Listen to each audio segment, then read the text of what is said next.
Good morning friends, Amit life maker YouTube channel पे आप लोगों का स्वागत है। देखिए दोस्तों, आज की सेशन में हम लोग करने वाले फ्रेंड्स बीपीएससी ट्री 4.0 और 5.0 के दोस्तों जीएस करने वाले हैं। और देखिए दोस्तों, अभी तक हम इस सेशन में 1.0, 2.0 और 3.0 का जितना भी एग्ज़ाम हो चुका है दोस्तों, सारे एग्ज़ाम का क्वेश्चन इसमें दिया गया है, हर एक सब्जेक्ट का, जो कि दोस्तों अभी तक में हम करवाते हुए दोस्तों आ रहे हैं। जिसमें हमारा अभी तक में एंशिएंट हिस्ट्री, प्राचीन भारत खत्म हो चुका है, मध्यकालीन भारत भी खत्म हो चुका है, आधुनिक भारत का इतिहास भी खत्म हो चुका है। अब नेक्स्ट जो हम लोग करने वाले दोस्तों, ये भूगोल, भारत का भूगोल दोस्तों, इसमें भी हम 50 क्वेश्चन तक कर चुके हैं दोस्तों। आज क्वेश्चन नंबर 51 से हम लोग का होगा दोस्तों।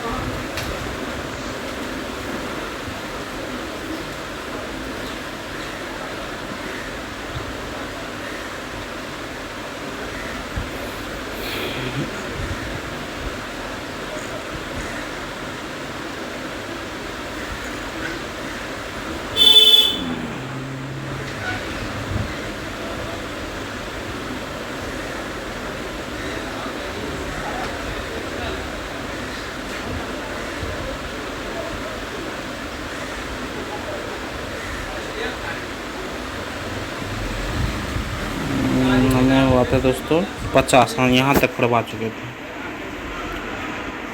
51 नंबर क्वेश्चन हमारा, भारत में उष्ण कटिबंधीय वर्षावन पाए जाते हैं। देखिए दोस्तों, थोड़ा सा हमें ढूंढने में थोड़ा सा समय लग गया दोस्तों, 1 मिनट, इसलिए सॉरी दोस्तों। देखिए 51 नंबर क्वेश्चन हमारा होगा कि भारत में उष्ण कटिबंधीय वर्षावन पाए जाते हैं। भारत में उष्ण कटिबंधीय वर्षावन पाए जाते हैं। कहाँ पाए जाते हैं दोस्तों? तो देखिए दोस्तों, उपयुक्त में से कर्नाटक, केरल, हिमाचल प्रदेश, तीनों से कहीं भी नहीं पाया जाता। उपयुक्त में से सॉरी दोस्तों, देखिए उष्ण कटिबंधीय वर्षावन की बात हो रही है ना, तो यहाँ पे दोस्तों उष्ण कटिबंधीय देखिए कर्नाटक में भी हो जाएगा दोस्तों,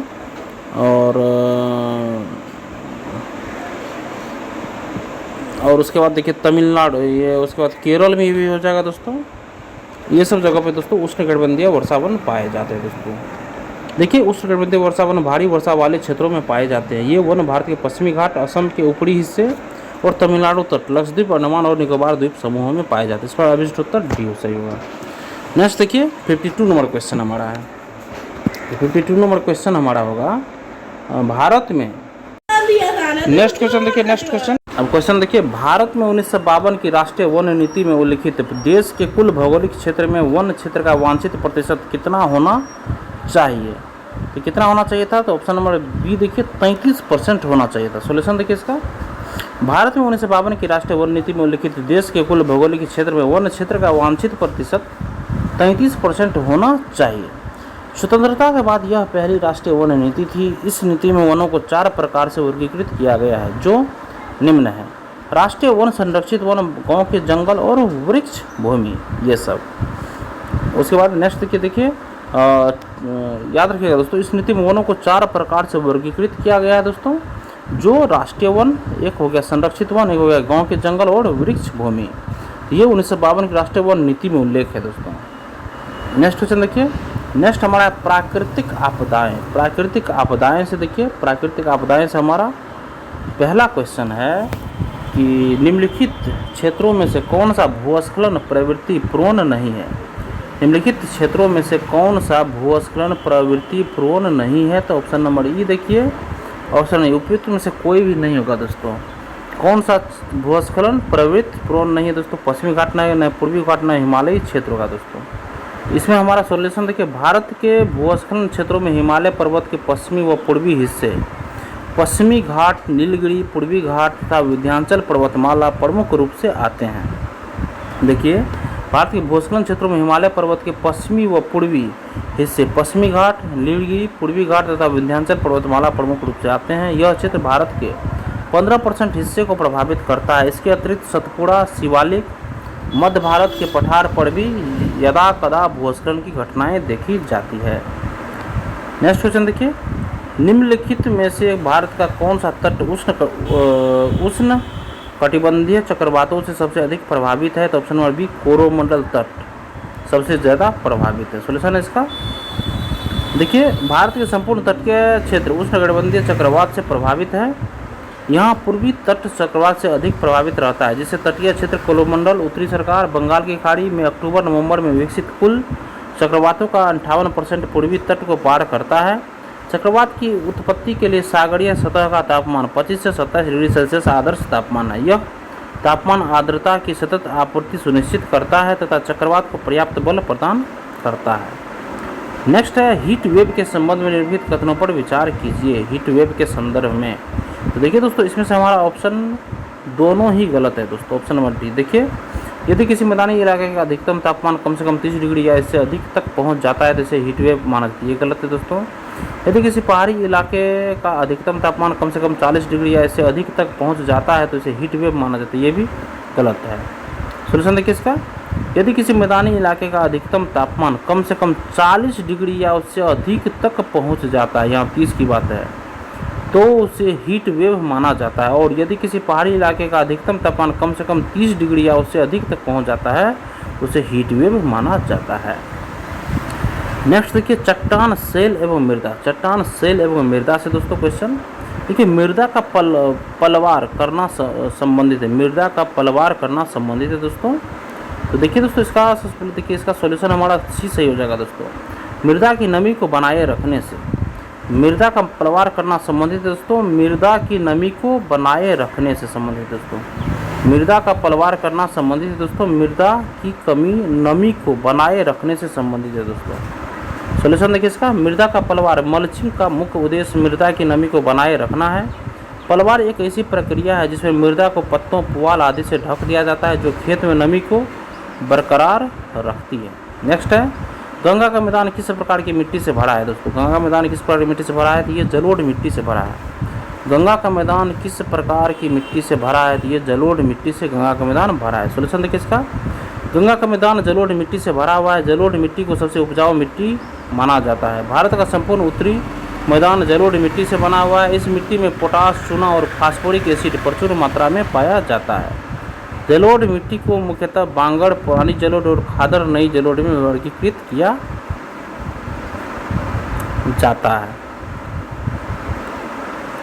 खादर, नई जलोढ़ में वर्गीकृत किया जाता है। नेक्स्ट क्वेश्चन देखिए दोस्तों, गंगा का मैदान किस प्रकार की मिट्टी से बना है दोस्तों तो जलोढ़ मिट्टी से बना है, आप लोग याद रखिएगा। नेक्स्ट क्वेश्चन है निम्नलिखित में से किस राज्य में काली मिट्टी पाई जाती है। किस राज्य में काली मिट्टी पाई जाती है दोस्तों तो डी नंबर ऑप्शन देखिए दोस्तों, उपयुक्त में से एक से अधिक ऑप्शन सही होगा। काली मिट्टी भारत के महाराष्ट्र, कर्नाटक, गुजरात, मध्य प्रदेश, तमिलनाडु, आंध्र प्रदेश, राजस्थान आदि राज्यों में प्रमुखता से पाई जाती है दोस्तों काली मिट्टी। देखिए कर्नाटक में तो पाया ही जाता है दोस्तों, उसके बाद दोस्तों आपको गुजरात में भी पाया जाता है दोस्तों, मगर उत्तराखंड में दोस्तों ये काली मिट्टी आपको नहीं मिलेगी फ्रेंड्स। तो देखिए दोस्तों, काली मिट्टी भारत के महाराष्ट्र, कर्नाटक, गुजरात, मध्य प्रदेश, तमिलनाडु, आंध्र प्रदेश, राजस्थान आदि राज्यों में प्रमुखता से पाई जाती है। इसे रेगुड़ काली मिट्टी, चरनोजम आदि नामों से जाना जाता है। इसमें लोहा, चूना, कैल्शियम, पोटास, एल्युमिनियम की प्रचुरता होती है। नाइट्रोजन, फास्फोरस जैविक पदार्थों की कमी पाई जाती है। इसमें जल धारण करने की क्षमता सर्वाधिक होती है।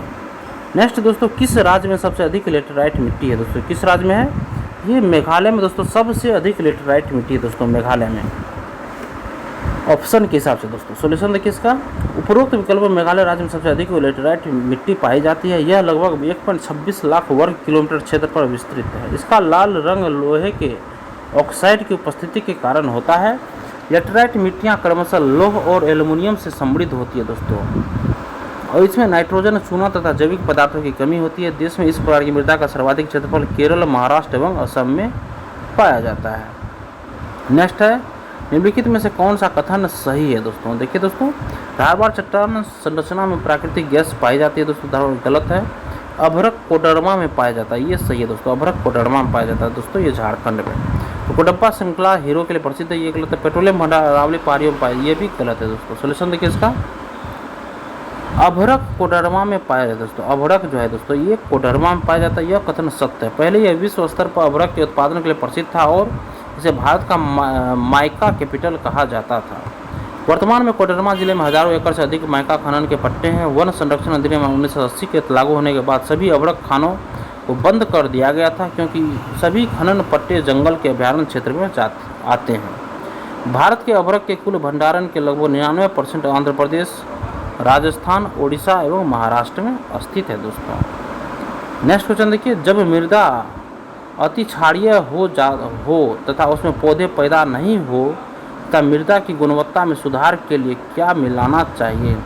जब मृदा अति क्षारीय हो तथा उसमें पौधे पैदा नहीं होते हों तब मृदा की गुणवत्ता में सुधार के लिए क्या मिलाना चाहिए दोस्तों? तो इसमें हमें ऑप्शन नंबर ए सही होगा दोस्तों, कि कार्बनिक पदार्थ हमें इसमें मिलाना चाहिए। सॉल्यूशन देखिए इसका, मिट्टी का अम्लीय तथा क्षारीय गुण इसमें मौजूद तत्वों के कारण होता है। देखिए दोस्तों, मिट्टी का अम्लीय तथा क्षारीय गुण उसमें मौजूद तत्वों के कारण होता है। यदि मिट्टी में हाइड्रोजन आयनों की संख्या अधिक है तो मिट्टी अम्लीय प्रकृति की होगी। यदि मिट्टी में पोटेशियम और सोडियम आयनों की अधिकता हो तो मिट्टी क्षारीय होगी। मिट्टी में क्षारीयता के सुधार के लिए मिट्टी में कार्बनिक पदार्थ मिलाना चाहिए। नेक्स्ट क्वेश्चन देखिए, सिंचाई एवं नदी घाटी परियोजना देखिए दोस्तों, ऑप्शन नंबर इसमें दोस्तों भारत की सबसे लंबी सिंचाई नहर कौन सी है? भारत की सबसे लंबी सिंचाई नहर कौन सी है? तो ऑप्शन नंबर सी देखिए, इंदिरा गांधी नहर भारत की सबसे लंबी सिंचाई नहर है। देखिए दोस्तों, भारत की सबसे लंबी सिंचाई नहर इंदिरा गांधी नहर है। इसकी लंबाई 645 किलोमीटर है। इसे सतलुज नदी पर हरिके बांध के राजस्थान के थार रेगिस्तान तक ले जाया गया है। इससे 3 राज्यों पंजाब, हरियाणा व राजस्थान में सिंचाई की जाती है। देखिए दोस्तों, यह बांध जो है सतलज नदी पे बना हुआ यह हरिके बांध से राजस्थान के सतलज नदी पर जो हरिके बांध बना है वहाँ से राजस्थान के थार रेगिस्तान तक ले जाया गया है और इसी का नाम इंदिरा गांधी नहर है। इसमें 3 राज्य पंजाब, हरियाणा और राजस्थान में सिंचाई की जाती है, याद रखिएगा। नेक्स्ट क्वेश्चन देखिए, निम्नलिखित में से कौन सी भारत की सबसे लंबी नहर कहलाती है? निम्नलिखित में से कौन सी भारत की सबसे लंबी नहर कहलाती है? तो ऑप्शन नंबर सी देखिए, इंदिरा गांधी नहर भारत की सबसे लंबी नहर कहलाती है दोस्तों, इंदिरा गांधी नहर, ऑप्शन नंबर सी देखिए। नेक्स्ट क्वेश्चन है, भारत में पानी का सर्वाधिक उपयोग किस परियोजना के लिए किया जाता है दोस्तों? तो सिंचाई के लिए सर्वाधिक पानी का उपयोग किया जाता है दोस्तों, सिंचाई के लिए, घरेलू उद्योग के लिए, सिंचाई के लिए। सोल्यूशन देखिए इसका, नीति आयोग की report composite water management index के अनुसार देश में जल की कुल खपत का लगभग 85% हिस्सा कृषि क्षेत्र में जबकि 10% उद्योग एवं 5% घरों में प्रयोग किया जाता है। नेक्स्ट क्वेश्चन देखिए, टिहरी बांध परियोजना संबंधित है। टिहरी बांध योजना संबंधित है। टिहरी बांध परियोजना किस चीज़ से संबंधित है दोस्तों? तो ऑप्शन नंबर इसका बी सही होगा, संभववादी विचारधारा से संबंधित है दोस्तों। टिहरी बांध परियोजना संबंधित है दोस्तों, संभववादी विचारधारा से संबंधित है। सॉल्यूशन देखिए इसका, टिहरी बांध परियोजना संभववादी विचारधारा पॉसिबिलिज्म से संबंधित है। मानव भूगोल में संभववाद एक ऐसे संप्रदाय स्कूल के रूप में स्थापित हुआ जिसकी विचारधारा और दर्शन इस बात का समर्थन करते हैं कि औद्योगिक क्रांति के पश्चात मानव ने अपनी सृजन शक्ति से प्रकृति की गतिशील शक्तियों जैसे बहता जल, परिवहित मिट्टी, वनस्पति एवं स्थायी शक्तियों, धरातल, खनिज पदार्थ आदि का अपने हित में एवं तत्वों के गुणों के अनुसार उनका उपयोग करता रहा है। उत्तराखंड में टिहरी बांध भारत में भागीरथी नदी पर बना सबसे ऊंचा बांध है दोस्तों। उत्तराखंड में टिहरी बांध भारत में भागीरथी नदी पर बना सबसे ऊंचा बांध है दोस्तों। नेक्स्ट क्वेश्चन देखिए, निम्नलिखित में से कौन सी पारंपरिक सिंचाई पद्धति नहीं है दोस्तों? तो ऑप्शन नंबर सी देखिए, ड्रिप प्रणाली। निम्नलिखित में से कौन सी पारंपरिक सिंचाई पद्धति नहीं है? कौन सी पारंपरिक सिंचाई पद्धति नहीं है? ये दोस्तों ड्रिप प्रणाली जो है दोस्तों ये पारंपरिक सिंचाई पद्धति नहीं है, बाद बाकी खंडक प्रणाली है दोस्तों पारंपरिक सिंचाई पद्धति, चेन पंप प्रणाली है, ये सब है, मगर ड्रिप प्रणाली ये दोस्तों पारंपरिक सिंचाई पद्धति नहीं है दोस्तों। देखिए, सिंचाई पौधों को कृत्रिम रूप से पानी देने की प्रक्रिया है। सिंचाई की प्रमुख पारंपरिक एवं आधुनिक विधियाँ निम्नवत है दोस्तों। तो देखिए दोस्तों, सबसे पहले देखिए दोस्तों, पारंपरिक सिंचाई विधियाँ, सिंचाई की प्रमुख पारंपरिक एवं आधुनिक विधियाँ निम्नलिखित है दोस्तों। ये देखिए, पारंपरिक सिंचाई विधियाँ खंडक प्रणाली, चेन पंप प्रणाली, ढकली प्रणाली, रहट तथा मोट प्रणाली। आधुनिक सिंचाई प्रणाली, ड्रिप सिंचाई प्रणाली, छिड़काव सिंचाई प्रणाली, उसके बाद ये जो था इसमें दोस्तों, इसमें हमारा पारंपरिक किस बात की गई थी, तो पारंपरिक में ये आधुनिक प्रणाली है, ड्रिप प्रणाली, इसलिए ये ऑप्शन नहीं सही हुआ। नेक्स्ट क्वेश्चन देखिए, दामोदर घाटी परियोजना किस राज्य में स्थित है? दामोदर घाटी परियोजना झारखंड और पश्चिम बंगाल राज्य में ये स्थित है। दामोदर घाटी नदी परियोजना, दामोदर घाटी परियोजना किस राज्य में स्थित है दोस्तों? तो झारखंड और पश्चिम बंगाल में, आप लोग याद रखिएगा। सोल्यूशन देखिए इसका, दामोदर घाटी परियोजना झारखंड और पश्चिम बंगाल की परियोजना है। दामोदर घाटी परियोजना के तहत वर्ष 1948 में दामोदर घाटी निगम DVC की स्थापना की गई।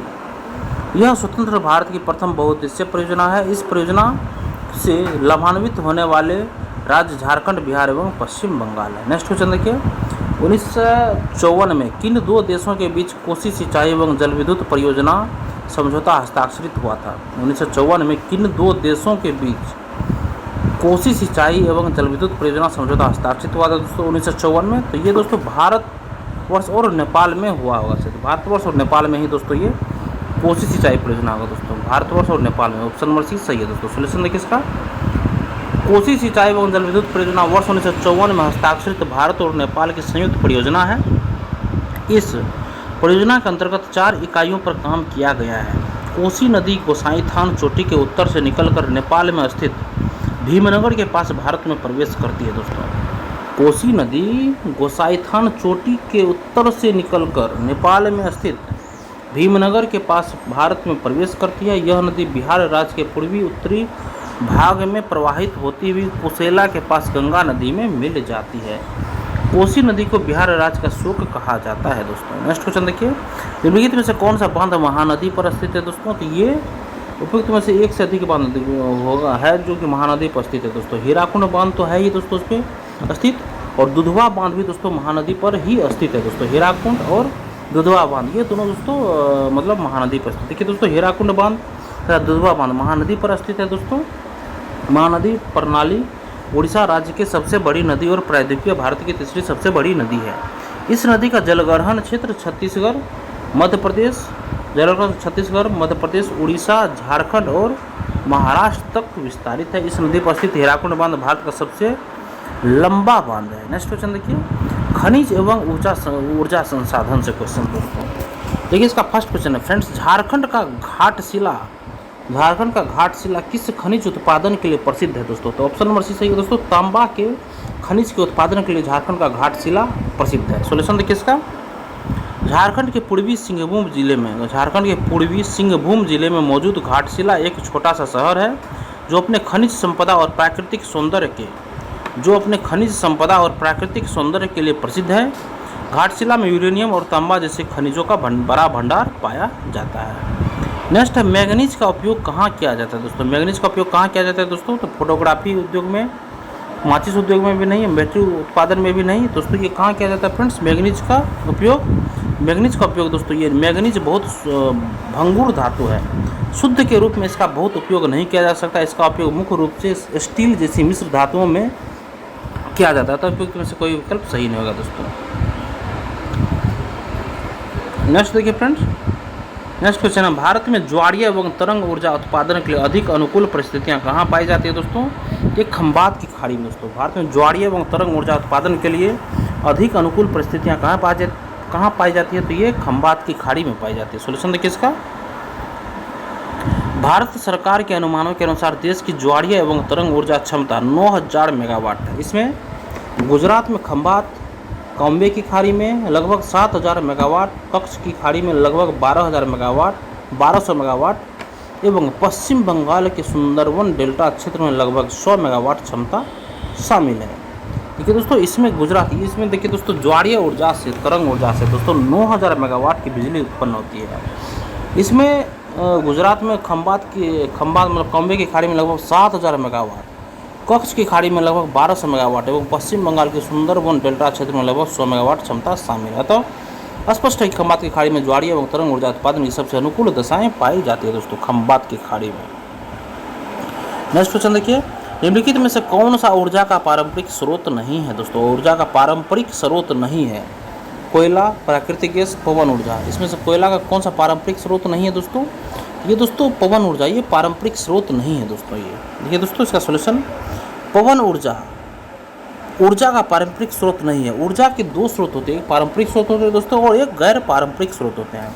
पारंपरिक ऊर्जा स्रोत में जीवाश्म ईंधन, पेट्रोलियम, कोयला, प्राकृतिक गैस आदि आते हैं। गैर पारंपरिक ऊर्जा स्रोत में पवन ऊर्जा, बायोमास ऊर्जा और नवीकरणीय ऊर्जा संसाधन आते हैं दोस्तों। नेक्स्ट क्वेश्चन है, मोनोजाइट रेत में निम्नलिखित में से कौन सा खनिज पाया जाता है दोस्तों? उसमें थोरियम पाया जाता है। थोरियम, ऑप्शन नंबर सी सही है, थोरियम। सोल्यूशन देखिए इसका, मोनोजाइट रेत में थोरियम खनिज पाया जाता है। भारत में मोनोजाइट रेत मुख्य रूप से केरल के तट पर पाया जाता है। थोरियम का रासायनिक प्रतीक TH, थोरियम का रासायनिक प्रतीक TH तथा परमाणु क्रमांक 90 होता है। थोरियम का रासायनिक प्रतीक TH होता है और परमाणु क्रमांक 90 होता है। नेक्स्ट क्वेश्चन देखिए, भारत के निम्नलिखित थर्मल पावर प्रोजेक्टों को पूर्व से पश्चिम दिशा में व्यवस्थित कीजिए। भारत के निम्नलिखित थर्मल पावर प्रोजेक्टों को पूर्व से पश्चिम की दिशा में व्यवस्थित करना दोस्तों। कोटा, नामरूप, ओबड़ा, परीक्षा, इसमें से कौन सा दोस्तों पूर्व से पश्चिम की ओर है दोस्तों? तो ऑप्शन नंबर सी देखिए दोस्तों, 2, 3, 4, 1 होगा दोस्तों। 2, 3, 4, 1 हमारा हो जाएगा दोस्तों। सबसे पहले देखिए दोस्तों, सबसे पूर्व नामरूप है, तब फिर ओबड़ा होगा, तब फिर परीक्षा होगा और सबसे पश्चिम में दोस्तों हमारा कोटा होगा। सोल्यूशन देखिए दोस्तों इसका, देखिए friends, thermal power plant Bharat के राष्ट्रीय पावर ग्रिड में बिजली का सबसे बड़ा हिस्सा योगदान करते हैं। उपयुक्त विकल्पों में दिए गए थर्मल पावर प्रोजेक्टों का पूर्व से पश्चिम क्रम निम्न है दोस्तों। पूर्व से पश्चिम क्रम दोस्तों निम्न है। नामरूप असम में स्थित दोस्तों, नामरूप जो है दोस्तों ये असम में स्थित है फ्रेंड्स। और ओबड़ा जो है दोस्तों ये उत्तर प्रदेश के सोनभद्र जिले में स्थित है दोस्तों। तो नामरूप हो गया, तब फिर ओबड़ा उत्तर प्रदेश में हो गया, फिर परीक्षा उत्तर प्रदेश के झांसी जिले में बेतवा नदी के किनारे स्थित दोस्तों, तब फिर कोटा हो गया दोस्तों। तो 2, 3, 4, 1 इसका ऑप्शन सही हो जाएगा। नेक्स्ट क्वेश्चन देखिए, किस शहर में प्रथम शुद्ध हरित हाइड्रोजन संयंत्र चालू किया गया था? किस शहर में प्रथम शुद्ध हरित हाइड्रोजन संयंत्र चालू किया गया था दोस्तों? तो ऑप्शन नंबर ये होगा, इनमें से कोई नहीं दोस्तों। सोल्यूशन देखिए इसका, ऑयल इंडिया लिमिटेड द्वारा असम के जोरहाट पंप स्टेशन पर 10 किलोग्राम प्रतिदिन की स्थापित क्षमता के साथ भारत के पहले 99.999% शुद्ध ग्रीन हाइड्रोजन प्लांट की शुरुआत की गई है दोस्तों। कहाँ पे दोस्तों? ये जोरहाट, असम के जोरहाट पंप पे दोस्तों, जो कि ऑप्शन में नहीं है दोस्तों। और यह संयंत्र 500 किलोवाट और संयंत्र द्वारा 100 kilowatt ion exchange membrane electrolyser सारणी का उपयोग करके उत्पन्न बिजली से हरित हाइड्रोजन उत्पादित करता है। नेक्स्ट है, कोयला नगरी किस स्थान को कहते हैं? कोयला नगरी किस स्थान को कहते हैं दोस्तों? तो धनबाद को दोस्तों कोयला नगरी कहते हैं दोस्तों। कोयला नगरी दोस्तों ये धनबाद को कहते हैं दोस्तों, कोयला नगरी। रानीगंज, सोहागपुर नहीं होगा दोस्तों, ये धनबाद है। सोल्यूशन देखिए, झारखंड के धनबाद शहर को कोयले नगरी कहा जाता है। यहाँ के झाड़िया क्षेत्र में अनेक कोयला खनन केंद्र है दोस्तों। नेक्स्ट क्वेश्चन देखिए, भारत के खनिज तेल पेट्रोलियम उत्पादक क्षेत्र और इसकी अवस्थियों का सही युग्म कौन सा है? तो ऑप्शन नंबर डी देखिए, उपयुक्त में से एक से अधिक है दोस्तों। भारत के खनिज तेलों पेट्रोलियम उत्पादक क्षेत्र और इसकी अवस्थितियों का सही युग्म है दोस्तों, उपयुक्त में से एक से अधिक। ऑप्शन नंबर डी देखिए, भारत के प्रमुख पेट्रोलियम खनिज, उपयुक्त में से एक से अधिक इसका आंसर सही होगा दोस्तों कि भारत के खनिज तेल मतलब पेट्रोलियम उत्पादन क्षेत्र और इसकी अवस्थितियों का सही युग्म। देखिए दोस्तों, ऑप्शन नंबर डी इसका सही होगा फ्रेंड्स। भारत के प्रमुख पेट्रोलियम खनिज तेल उत्पादक क्षेत्र है दोस्तों सुरमा घाटी, डिगबोई। इस सुरमा घाटी, डिगबोई, नहरकटिया, हुगड़ीजन, मोरांग क्षेत्र असम क्षेत्र है दोस्तों। सुरमा घाटी ये सही है दोस्तों, ये हमारा असम क्षेत्र में सुरमा घाटी, डिगबोई, नहरकटिया, हुगड़ीजन, मोरांग क्षेत्र असम क्षेत्र में है। नेक्स्ट है लुनेज क्षेत्र दोस्तों, देखिए दोस्तों ये गुजरात में, ये भी सही है दोस्तों। लुनेज, अंकलेश्वर, ओल्याद, ढोकला, मेहसाना, कलोल क्षेत्र गुजरात में है। नेक्स्ट है मंगला क्षेत्र देखिए ये राजस्थान में, मंगला क्षेत्र राजस्थान में है। और Krishna Godavari basin, KG basin क्षेत्र आंध्र प्रदेश में है, जो कि प्राकृतिक गैस का भारत में प्राप्त सबसे बड़ा भंडार है। केजी बेसिन में ही रावा अपतटीय क्षेत्र पेट्रोलियम उत्पादन के प्रसिद्ध हैं दोस्तों, उसके लिए प्रसिद्ध। नेक्स्ट है दोस्तों उद्योग एवं व्यापार से देखिए दोस्तों पहला क्वेश्चन इसका, बिहार के किस जिले में रेशमी वस्त्र का उत्पादन सर्वाधिक होता है? तो दोस्तों ये भागलपुर में रेशमी वस्त्र का उत्पादन सर्वाधिक होता है। सुनिश्चित देखिए इसका, बिहार के भागलपुर जिले में रेशमी वस्त्र का उत्पादन सर्वाधिक होता है। यह जिले रेशम उद्योग से भी जुड़ा हुआ है और पूरे भारत में अपने टसर रेशम और भागलपुरी साड़ी के लिए प्रसिद्ध है। भागलपुर को भारत के रेशम शहर के रूप में भी जाना जाता है दोस्तों। तो बिहार के जिले में रेशमी वस्त्र का उत्पादन सर्वाधिक होता है भागलपुर में, याद रखिएगा। नेक्स्ट क्वेश्चन देखिए, बरौनी तेल शोधक संयंत्र बिहार के किस जिले में स्थित है दोस्तों? तो बरौनी दोस्तों ये बेगूसराय जिले में स्थित है दोस्तों, बेगूसराय जिले में स्थित है। सोल्यूशन देखिए इसका, बरौनी भारत के बिहार राज्य के बेगूसराय जिले में स्थित एक कस्बा है। यह गंगा नदी के किनारे बसा हुआ है। यह बिहार का एक औद्योगिक कस्बा शहर है। यहाँ पर बरौनी तेल शोधन कारखाना तथा बरौनी थर्मल पावर स्टेशन स्थापित किए गए हैं। बरौनी तेल शोधन संयंत्र इंडियन ऑयल कॉरपोरेशन लिमिटेड के अधीन कार्यरत है। यह संयंत्र रूस और रोमानिया की मदद से स्थापित किया गया था। वर्ष 1964 ईस्वी से यह कार्यरत है दोस्तों। नेक्स्ट है परिवहन। परिवहन का देखिए दोस्तों, मुंबई और नई मुंबई को जोड़ने वाले अटल सेतु की कुल लंबाई कितने किलोमीटर है दोस्तों? तो यह दोस्तों 21.8 किलोमीटर दोस्तों। मुंबई और नई मुंबई को जोड़ने वाले अटल सेतु की कुल लंबाई दोस्तों यह 21.8 किलोमीटर है। सोल्यूशन देखिए इसका, अटल सेतु भारत का सबसे लंबा पुल है जिसकी लंबाई 21.8 किलोमीटर है। इसमें लगभग 16.5 किलोमीटर लंबाई समुद्र में तथा 5.5 किलोमीटर जमीन पर दोस्तों। इसमें दोस्तों 16.5 किलोमीटर लंबाई समुद्र में है तथा 5.5 किलोमीटर जमीन पर है। यह पुल मुंबई के सेबरी से शुरू होता है और रायगढ़ जिले के उड़न तालुका में नावा सेवा पर समाप्त होता है। नेक्स्ट क्वेश्चन देखिए, निम्नलिखित में से कौन से दो चरम स्थान पूर्व पश्चिम गलियारे से जुड़े हैं दोस्तों? पूर्व पश्चिम गलियारे से जुड़े हुए हैं दोस्तों। तो देखिए दोस्तों, असम का सिलचर और गुजरात का पोरबंदर दोस्तों, ये दो चरम स्थान पूर्व से पश्चिम गलियारे से जुड़े हैं दोस्तों। सिलचर और पोरबंदर ये आप लोग याद रखिएगा। सोल्यूशन देखिए इसका, सिलचर और पोरबंदर दो चरम स्थान पूर्व पश्चिम गलियारे से जुड़े हैं। पूर्व पश्चिम गलियारा गुजरात, मध्य प्रदेश, उत्तर प्रदेश, बिहार, पश्चिम बंगाल, असम से होकर गुजरता है। नेक्स्ट क्वेश्चन देखिए, सिपड़वेक टूरिज्म के संदर्भ में सुंची रीफ, एमी सॉल तथा ग्रांडे द्वीप पर भारतीय जल में जहाज़ों के मलबे का पता लगाया गया। ये स्थान कहाँ है दोस्तों? ये दोस्तों गोवा तट के बाहर है दोस्तों। सिपड़वेक टूरिज्म के संदर्भ में सूची रीफ, एमी सॉल तथा ग्रांडे द्वीप पर भारतीय जल में जहाज़ों के मलबे का पता लगाया गया। ये स्थान कहाँ है? तो गोवा तट के बाहर है। सोल्यूशन देखिए इसका, सूची रीफ, एमी सॉल तथा ग्रांडे द्वीप पर भारतीय जल में जहाज़ों के मलबे का पता लगाया गया है। यह स्थान गोवा तट के पास स्थित है। उल्लेखनीय है कि जहाज़ के मलबों को देखने के लिए की गई गतिविधियों को सिपड़वेक टूरिज्म के नाम से जाना जाता है। नेक्स्ट क्वेश्चन देखिए, भारत के निम्नलिखित बंदरगाहों को उत्तर से दक्षिण दिशा में व्यवस्थित कीजिए दोस्तों। भारत के निम्नलिखित बंदरगाहों को उत्तर से दक्षिण दिशा में व्यवस्थित हमें करना है दोस्तों। देखिए फ्रेंड्स, सबसे पहले हमें ऑप्शन नंबर बी सही दोस्तों। सबसे पहले देखिए, विशाखापत्तनम सबसे ऊपर है दोस्तों, फिर काकीनाडा, विशाखापत्तनम फिर काकीनाडा है, फिर मछलीपट्टनम है, तब पर नागपट्टिनम सबसे नीचे है दोस्तों। विशाखापत्तनम हो गया, विशाखापत्तनम काकीनाडा है, तब मछलीपट्टनम है, तब नागपट्टिनम सबसे नीचे है। इसका सॉल्यूशन देखिए, प्रश्न देखिए इसका सॉल्यूशन, प्रश्नगत विकल्पों में दिए गए प्रश्न के प्रमुख बंदरगाहों को उत्तर से दक्षिण क्रम इस प्रकार है दोस्तों। विशाखापत्तनम दोस्तों ये आंध्र प्रदेश में है, काकीनाडा आंध्र प्रदेश में है, और मछलीपट्टनम ये तीनों आंध्र प्रदेश में। विशाखापत्तनम, काकीनाडा, मछलीपट्टनम आंध्र प्रदेश में है, नागपट्टिनम तमिलनाडु में है दोस्तों। नेक्स्ट क्वेश्चन देखिए, मध्य प्रदेश का लगभग कितना प्रतिशत क्षेत्रफल कृषि योग्य है दोस्तों? मध्य प्रदेश का लगभग कितना प्रतिशत क्षेत्रफल कृषि योग्य है दोस्तों? तो ऑप्शन नंबर सी देखिए, 50% दोस्तों ये कृषि योग्य है दोस्तों मध्य प्रदेश का।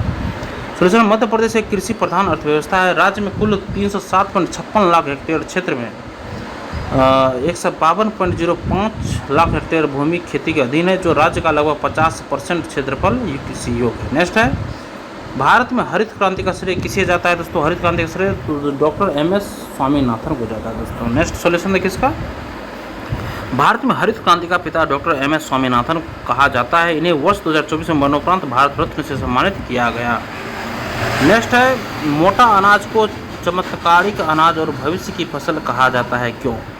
मोटा अनाज को चमत्कारिक अनाज और भविष्य की फसल कहा जाता है, क्यों? तो ऑप्शन नंबर डी देखिए, उपयुक्त में से एक से अधिक ऑप्शन सही होगा दोस्तों। मोटा अनाज को चमत्कारिक अनाज और भविष्य की फसल कहा जाता है क्योंकि सूखा सहिष्णु फसल, कुछ बाहरी कारक की आवश्यकता है दोस्तों, और पोषण की दृष्टि से चावल और गेहूं के बराबर है। सोल्यूशन देखिए इसका, तो ये मोटे अनाज अक्सर उनके असंख्य स्वास्थ्य लाभों और इस तथ्य के कारण चमत्कारिक अनाज कहा जाता है कि वे कठोर शुष्क वातावरण में पनप सकते हैं दोस्तों, जहां अन्य फसलें संघर्ष करती है। मोटे अनाज चमत्कारी अनाज माने जाते हैं। पीछे कुछ प्रमुख कारण है जो निम्न है। मोटा अनाज प्रोटीन, फाइबर, विटामिन और खनिज जैसे पोषक तत्वों से भरपूर होता है। मोटा अनाज सूखा सहिष्णु फसल है। इसमें अन्य फसलों की तुलना में कम पानी और कम कीटनाशकों की आवश्यकता होती है, जिसमें यह किसानों के लिए पर्यावरण के अनुकूल विकल्प बन जाता है। गेहूं और धान की फसलों के मुकाबले इसमें सोल्यूबल फाइबर के साथ ही कैल्शियम और आयरन की मात्रा अधिक होती है। नेक्स्ट क्वेश्चन है, निम्नलिखित में से कौन सी उड़ीसा का स्थानांतरणशील कृषि है दोस्तों? निम्नलिखित में से कौन सी उड़ीसा का स्थानांतरणशील कृषि है दोस्तों? तो पोंडू पेंडा व्यवहार। कौन सी उड़ीसा का स्थानांतरणशील कृषि है दोस्तों? देखिए दोस्तों, उड़ीसा का ये 88 का ये हो जाएगा दोस्तों कि पोडू जो है दोस्तों, ये स्थानांतरणशील खेती है, तो कृषि है दोस्तों, पोडू। सॉल्यूशन देखिए, उड़ीसा और आंध्र प्रदेश में झूम खेती स्थानांतरित कृषि को पोडू के नाम से जाना जाता है दोस्तों। स्थानांतरित कृषि एक आदिम प्रकार की कृषि है जिसमें पहले वृक्षों तथा वनस्पतियों को काटकर उन्हें जला दिया जाता है और साफ की गई भूमि को पुराने उपकरणों से जुताई करके बीज बो दिए जाते हैं। जब तक मिट्टी में उर्वरता विद्यमान रहती है उस भूमि पर खेती की जाती है। इसके पश्चात इस भूमि को छोड़ दिया जाता है। वेवर और दहियार देखिए दोस्तों, ये बुंदेलखंड क्षेत्र मध्य प्रदेश में है। पेंडा दोस्तों महाराष्ट्र में प्रसिद्ध है। उड़ीसा में पोडू। नेक्स्ट है दोस्तों, फलों एवं सब्जियों की खेती कहलाती है। फलों एवं सब्जियों की खेती क्या कहलाती है दोस्तों? तो ये बागवानी, हॉर्टिकल्चर कहलाती है। फलों एवं सब्जियों की खेती को बागवानी कहते हैं दोस्तों, फूलों की खेती नहीं कहते, ना ही कृषि कहते हैं। ये हमारा हॉर्टिकल्चर होगा दोस्तों। सोल्यूशन देखिए इसका, बागवानी हॉर्टिकल्चर के अंतर्गत फलों, फूलों, सब्जियों, मसालों आदि की खेती की जाती है। फूलों की खेती फ्लोरिकल्चर हो गया। रेशम कीट पालन सेरिकल्चर हो गया। मधुमक्खी पालन एपीकल्चर हो गया। मछली पालन सीपीसी कल्चर। फलों का उत्पादन पोमोलॉजी हो गया। देखिए, फूलों की खेती फ्लोरिकल्चर, याद रखिएगा, फूलों की खेती फ्लोरिकल्चर, रेशम कीट सेरिकल्चर, मधुमक्खी एपीकल्चर, मछली पिसिकल्चर, फलों पोमोलॉजी है। नेक्स्ट क्वेश्चन है, उत्तरी भारत में शीतकाल में उपजाई जाने वाली चावल की फसलों के स्थानीय नाम हैं, तो क्या है? तो अमन, साली और अगहनी। उत्तरी भारत में शीतकाल में उपजाई जाने वाली चावल की फसलें के स्थानीय नाम क्या है? यह अमन है, साली है और अगहनी है दोस्तों, अगहनी है। सॉल्यूशन देखिए इसका, उत्तरी भारत में मई जुलाई से सितंबर दिसंबर तक चावल की फसल उगाई जाती है। शीतकाल में उपजाई जाने वाली चावल की फसलों का स्थानीय नाम अमन, साली तथा अगहनी है। चावल की प्रजाति, शीतकाल में उपजाई जाने वाली चावल की फसलों का स्थानीय नाम अमन, साली तथा अगहनी है। चावल की प्रजाति औस को गर्मियों में पूर्व मानसून वर्षा के साथ बोया जाता है। नेक्स्ट क्वेश्चन है, निम्नलिखित में से कौन सा स्थानांतरित कृषि का स्थानीय नाम है? ये है दोस्तों पोदू। देखिए दोस्तों, स्थानांतरित कृषि को झूमिंग कृषि भी कहते हैं। यह एक आदिम प्रकार की कृषि है दोस्तों, जिसमें वृक्षों को काटकर जला दिया जाता है और साफ की गई भूमि पुराने उपकरणों से जुताई करके खेती की जाती है। जब तक मिट्टी में उर्वरता रहती है तब तक इस भूमि पर खेती की जाती है। इसके पश्चात इस भूमि को परती छोड़ दिया जाता है। झूम कृषि का स्थानीय नाम और स्थान इस प्रकार है। देखिए दोस्तों, झूम कृषि, जैसे देखिए झूम उत्तर पूर्वी भारत में प्रसिद्ध है दोस्तों। बीवर और डहियार, ये बुंदेलखंड संभाग दोस्तों मध्य प्रदेश में प्रसिद्ध है दोस्तों। उत्तर पूर्वी भाग में झूम, बीवर और डहियार बुंदेलखंड संभाग मध्य प्रदेश में, दीपा बस्तर जिला में और पोडू आंध्र प्रदेश में प्रसिद्ध है दोस्तों। पोडू आंध्र प्रदेश में प्रसिद्ध है दोस्तों। नेक्स्ट क्वेश्चन देखिए दोस्तों, नेक्स्ट हमारे निम्नलिखित में से कौन सा मल्चिंग शब्द की व्याख्या करता है? निम्नलिखित में से कौन सा मल्चिंग शब्द की व्याख्या करता है दोस्तों? तो ऑप्शन नंबर ए सही होगा हमारा इसमें। फसलों के बीच खाली जमीन को पुआल जैसे जैविक पदार्थों की परत से ढकना, इसे दोस्तों मल्चिंग शब्द की व्याख्या करता है दोस्तों। फसलों के बीच खाली जमीन को पुआल जैसे जैविक पदार्थों की परत से ढकना, ये मल्चिंग कहलाता है दोस्तों। सॉल्यूशन देखिए इसका, फसलों के बीच खाली पड़ी जमीन को खरपतवार, घासों अथवा पुआल जैसे जैविक पदार्थों से ढकने की प्रक्रिया को मल्चिंग कहा जाता है। जिन पदार्थों से ढका जाता है उन्हें मल्च कहा जाता है। नेक्स्ट है, निम्नलिखित में से किसकी खेती जायद के मौसम में की जाती है दोस्तों? तो ये उपयुक्त में से एक से अधिक ऑप्शन सही होगा। जायद के, खीरा, तरबूज, खरबूजा, ये सब दोस्तों जायद खेती। सॉल्यूशन देखिए, भारत में जायद के मौसम में उगाई जाने वाली प्रमुख है दोस्तों फसलें खरबूजा, तरबूज, खीरा, ककड़ी, मूंग, जूट, तोरई, भिंडी आदि। जायद की फसलें मार्च में बोई जाती है तथा जून तक इन्हें काटा जाता है दोस्तों। भारत में खेती के 3 मौसम होते हैं दोस्तों, रबी की फसल, रबी, खरीफ और जायद। रबी की फसलों को शीत ऋतु में अक्टूबर से दिसंबर के बीच बोया जाता है दोस्तों, तथा ग्रीष्म ऋतु के आरंभ में अप्रैल से जून तक मध काटा जाता है। इस मौसम की प्रमुख फसलें गेहूँ, जौ, मटर, चना आदि। खरीफ की फसलें जून जुलाई में मानसून के समय आगमन के समय बोई जाती है तथा अक्टूबर नवंबर में शीत ऋतु के आगमन के साथ काटी जाती है। इस मौसम की प्रमुख फसलें चावल, कपास, जूट, ज्वार, बाजरा आदि। नेक्स्ट है दोस्तों मानव प्रजाति से देखिए दोस्तों क्वेश्चन। देखिए दोस्तों इसका फर्स्ट क्वेश्चन, भारत में शुष्क बिंदु बस्ती मिलती है दोस्तों कहाँ पे? शुष्क बिंदु बस्ती कहाँ मिलती है दोस्तों? ये दोस्तों मिलती है बाढ़ क्षेत्रों में दोस्तों। शुष्क बिंदु बस्ती मिलती है बाढ़ क्षेत्रों में दोस्तों, फ्लड प्रोन एरिया में दोस्तों। देखिए दोस्तों नदी बेसिन के निम्न भाग में बस्तियां नदी वेदिकाओं एवं तटबंधों पर बसाई जाती है क्योंकि ये भाग शुष्क बिंदु होते हैं। उष्णकटिबंधीय देशों के दलदली क्षेत्रों के निकट लोग अपने मकान स्तंभों पर बनाते हैं जिसकी बाढ़ एवं कीड़े मकोड़े से बचा जा सके, इसलिए ऐसी बस्तियों को शुष्क बिंदु बस्ती कहते हैं। नेक्स्ट है जीवाश्मों के आधार पर मानव का उत्पत्ति केंद्र कहाँ है दोस्तों? कि अफ्रीका के रिफ्ट घाटी में दोस्तों, अफ्रीका के रिफ्ट घाटी में। सोचने के इसका दोस्तों जीवाश्मों के आधार पर मानव का उत्पत्ति केंद्र अफ्रीका महाद्वीप है। अफ्रीका महाद्वीप में मानव प्रजाति की उत्पत्ति मध्य प्लीस्टोसीन युग के अंत में अनुमानित की गई है जो कि होटो प्रथम एवं द्वितीय और अमोकिबिस प्रथम तथा लेवेंटाइन जैसे जीवाश्मों के अध्ययन पर आधारित है जिन्हें अफ्रीका महाद्वीप में स्कहुल और कफजे नामक स्थानों से प्राप्त किया जाता है दोस्तों। नेक्स्ट दोस्तों दो समुदायों के मध्य सांस्कृतिक संपर्क कहलाता है। क्या कहलाता है? तो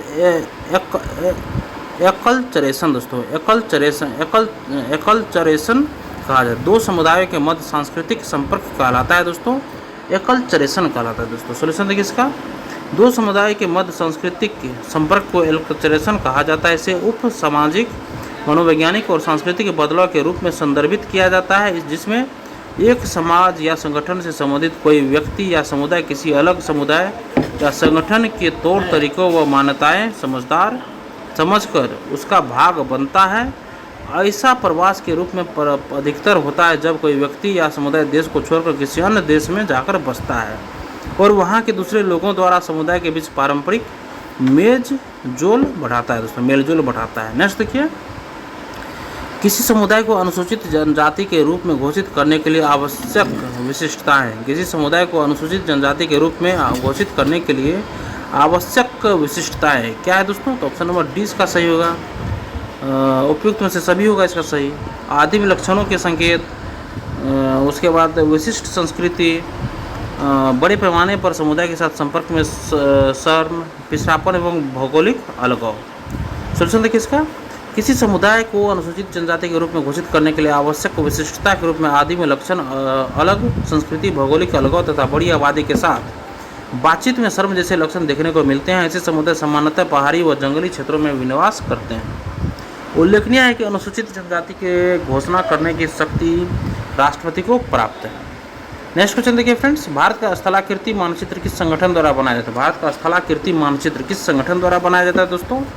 तो भारतीय सर्वेक्षण के द्वारा यह बनाया, दी सर्वे ऑफ इंडिया के द्वारा यह बनाया जाता है। सोल्यूशन देखिए इसका, भारत का स्थलाकृतिक मानचित्र भारतीय सर्वेक्षण के विभाग द्वारा बनाया जाता है। यह विज्ञान और प्रौद्योगिकी विभाग के अंतर्गत राष्ट्रीय सर्वेक्षण और मानचित्र संगठन है। इसकी स्थापना वर्ष 1767 में की गई थी। नेक्स्ट क्वेश्चन है फ्रेंड्स, सूची फर्स्ट को सेकंड से सुमेलित करना। उपयुक्त में से कूट का सही उत्तर क्या होगा दोस्तों? देखिए दोस्तों इसमें से हमारा ऑप्शन नंबर बी 2, 3, 4, 1 हो जाएगा दोस्तों। ठीक है, 4 होगा दोस्तों ये डेल्टा। कंकर बांगर, कयाल तटीय मैदान कहा जाता है। मांड पंजाब का मैदान, मांड पंजाब का मैदान, 4 डेल्टा हो गया दोस्तों। कयाल कंकर बांगर हो गया, कयाल तटीय मैदान और मांड पश्चिम में। देखिए दोस्तों इसका सोल्यूशन सही समय 4 डेल्टा है दोस्तों।